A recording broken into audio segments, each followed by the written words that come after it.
Ayon kay Senator Amy Marcos, dahil kinakabahan, kaduwagan lang ito sa Marcos administration. Baka kaduwagan na imbes na dito sa Pilipinas, kinakabahan, kaya walang bisa muna yung ating judiciary at tinangay sa ibang bansa. The functioning courts and our exemplary judges, and I cannot accept that this was the right thing to do. It had very, very little to do with being a Marcos versus the Dutertes. Kinakampihan, sabi mo, para sa akin wala akong kinakampihan ko ang Pilipinas dahil hindi tama ang nangyari. On a personal note, ang nakita ko lamang ang nangyari sa tatay ko. Ganyan na ganyan din ang ginawa sa ama ko, tinangay ang aking pamilya, dinala sa Hawaii, at para sa akin hindi katanggap-tanggap yun.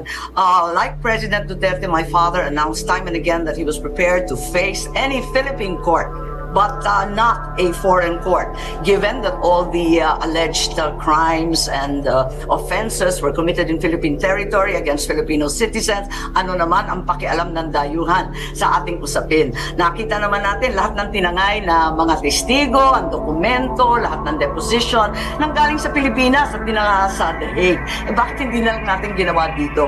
May nagsabi nga sa akin imported na nga yung rice, imported pa yung hustisya. Ano ba nangyayari sa bansa natin? Wala na ba ang Pilipinas? Okay, but then Senator, you also have Duterte's crimes against humanity. We are not denying, I am not in any way judging, denying, I'm not standing as his attorney. I have no doubt that there are actions that need to be answered for, but to my mind, given that the accused is Filipino, that the victims were Filipino, all the alleged crimes were committed in the territory of the Philippines, bakit hindi na lang dito? Kaya naman natin yan kung ano-ano na ang nangyari dito sa atin, bansa, na alam naman natin ang patuan, ang mamasapano, ang kung ano-ano na talagang kinakailangan panagutan. At nakita naman natin, nakinaya naman ang husgado natin yan. Bakit naman ito? Takot na takot tayo.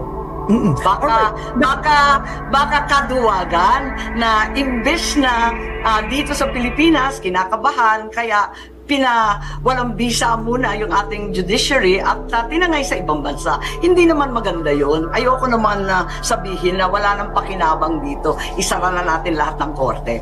Okay. So, para sa akin, wala ito sa pamilya At pinipilit nila na pumanig ako sa kaapelyido ko o pumapanig sa mga kaibigan ko. Walang ganun Para sa akin, ang tama ay tama, ang mali ay mali. Okay. So, Senator, paglaban ng tama, itama ang mali. So, okay. Iisa na lang tayo dyan. Alright, Senator, sinabi niyo ilaban ang tama, ang mali ay mali.